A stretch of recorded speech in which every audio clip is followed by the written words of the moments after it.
35 years of excellence in education. Professor Dhanapalan College. Admissions open. நம்ம காட்சிகளில் பார்க்கின்றோம். SP Velumani தரப்பு ஒரு பக்கம் நிற்கிறது, திரு எடப்பாடி பழனிசாமி அவர்கள் ஒரு பக்கம் நிற்கிறார். அவருடைய ஆதரவாக செயல்பட்ட எம்எல்ஏக்கள். This cannot be a coincidence. So ரெண்டு பேரும் நாங்கள் ஓர் அணியாக மாறிட்டோம் அப்படின்னு ரெண்டு பேரும் ஏதோ ஒரு டாக்குமெண்ட்டை பரிமாறிக்கிறாங்க. இது உணர்த்தக்கூடிய செய்தி என்ன? இதில் இடம்பெறாதவர்கள் யார் யார்? திரு சி.வி. சண்முகம் இடம்பெறல, அவர் மட்டும்தானா? நம்முடைய தலைமை செய்தியாளர் ராஜா இணைந்திருக்கிறார். What more are we picking Raja? கடந்த 15 நாட்களாக அதிமுகவில் நிலவி வந்த அந்த குழப்பம் என்பது, இரு அணிகளுக்கான அந்த பிரச்சனை என்பது ஒரு சுமூக முடிவை எட்டப்பட்டு தற்பொழுது இரு அணிகளும் இணைந்து விட்டனர். இதுதான் அந்த காட்சிகள் சொல்லக்கூடிய செய்தியாக உள்ளது. இன்று இரு தரப்பினரும் தற்பொழுது திரு சி.வி. சண்முகம் மற்றும் எடப்பாடி தரப்பு இரு தரப்பு எம்எல்ஏக்களும் சட்டப்பேரவையினுடைய தலைவர் திரு ஜே.சி.டி. பிரபாகரை சந்தித்து 2 கடிதங்களை கொடுத்துகின்றனர். முதல் கடிதம் திரு அக்ரி கிருஷ்ணமூர்த்தி அவரை கொறடாவா ஏற்கனவே அதிமுக தலைமை நியமிச்சிட்டாங்க. அவர் ஒரு கடிதம் கொடுக்கிறார். கடந்த 13ஆம் தேதி நம்பிக்கை கோரும் தீர்மானத்தில் திரு விஜய் அரசுக்கு ஆதரவாக வாக்களித்ததால் அந்த 25 எம்எல்ஏக்களை பதவி நீக்கம் பண்ணணும்னு சொல்லி ஒரு கடிதம் கொடுத்திருந்தாரு. அந்த கடிதத்தை இப்ப அவர் வித்ரா பண்ணிக்கிறாரு, அதை திரும்ப பெற்றுக் கொள்கிறார். அது ஒரு கடிதம். அதற்கு அடுத்தபடியாக திரு சி.வி. சண்முகம் தரப்பிலிருந்து சட்டமன்ற கட்சி தலைவராக திரு எஸ்.பி. வேலுமணி மற்றும் கொறடாவாக திரு விஜயபாஸ்கரை ஆதரிக்க வேண்டாம், நியமிக்க வேண்டும், எங்களிடம் பெரும்பான்மை எம்எல்ஏக்கள் உள்ளனர் அப்படின்னு அவங்க ஒரு கடிதம் கொடுத்தாங்க. அந்த கடிதத்தை திரு விஜயபாஸ்கர் இப்ப திரும்பி வாங்கிக்கிறாரு.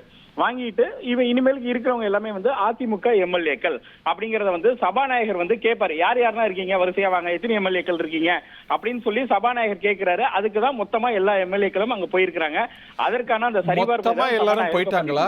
சி.வி. சண்முகத்தை 2 சந்திப்பிலுமே பார்க்கல தவிர, ஆமா, சி.வி. சண்முகத்தை தவிர மித்தபடி எல்லாமே போயிட்டாங்க. சி.வி. சண்முகத்துக்கு இந்த பேச்சுவார்த்தையில் உடன்பாடு இல்லை. அவர் இன்னும் அவரோட நிலைப்பாட்டில் உறுதியாக இருக்கிறதா அங்கிருந்து வரக்கூடிய ஒருவர் மட்டும் தானா? அவர் ஒருவர் மட்டும்தான். அவர் ஒருவர் மட்டும்தான்.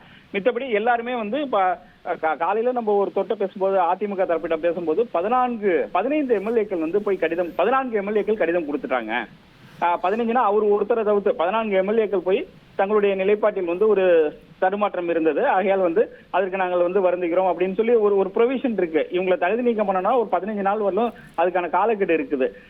அந்த காலக்கெடுக்குள் அவங்களோட நிலைப்பாட்டில் ஏதாவது மாற்றம் ஏற்பட்டால் சபாநாயகர்கிட்ட கொடுக்கலாம் அப்படின்னு சொல்லி சட்டப்பேரவை விதி இருக்கு. அந்த அடிப்படையில தான் இப்ப கொண்டு போய் இந்த கடிதத்தை திரு விஜயபாஸ்கர் கொடுக்கிறாரு. எல்லா அவங்க 14 எம்எல்ஏக்களோட கடிதத்தை கொடுத்துடுறாரு.